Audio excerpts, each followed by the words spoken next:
தையிட்டி சட்டவிரோத விகாரைக்கு எதிராக அமைதியான வழியில் ஜனநாயக ரீதியில் போராடியமை அரசு அறிவுறுத்தலின் பேரில் காவல்துறையினர் கடுமையான சித்திரவதை செய்துள்ளனர் என வலிகாமம் கிழக்கு பிரதேச சபையினுடைய தவிசாளர் தியாகராஜா நிரோஸ் தெரிவித்துள்ளார்.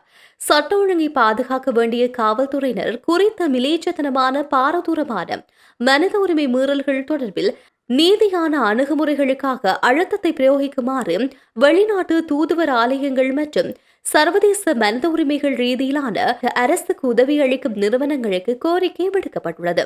இலங்கையில் தமக்கு எதிராக இடம்பெற்ற சித்திரவதைகள் தாம் பௌத்த சிங்கள ஆக்கிரமிப்பை எதிர்க்கும் வேளையில் இடம்பெறுகின்ற தாக்குதல்கள் என்பதால் இலங்கை அரசு கட்டமைப்புக்குள் ஒருபோதும் நீதி கிட்டாது என்பதை நாம் உணர்கின்றோம். அரச கொள்கையும் சட்டங்களும் சட்ட முறையாக்க பௌத்த சிங்கள பேரினவாத ஆக்கிரமிப்பிற்கு வலுச்சேர்க்கின்ற வகையிலேயே பேணப்படுகின்றது.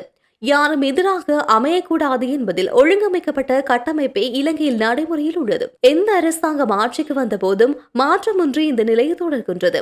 பௌத்த பேரினவாத விஸ்தரிப்புக்கு எதிராக கடந்த காலங்களில் கௌரவ நீதிமன்றங்களில் தீர்ப்புகள் கூட இந்த நாட்டில் நடைமுறைப்படுத்தப்படவில்லை. தையிட்டியில் வலிகாம வடக்கு பிரதேச சபை ஏகமனதாக முன்னெடுத்த சபை தீர்மானத்தின் அடிப்படையில் பகிரங்க அகிம்சை வழி போராட்டத்துக்கு அழைப்பு விடுக்கப்பட்டது.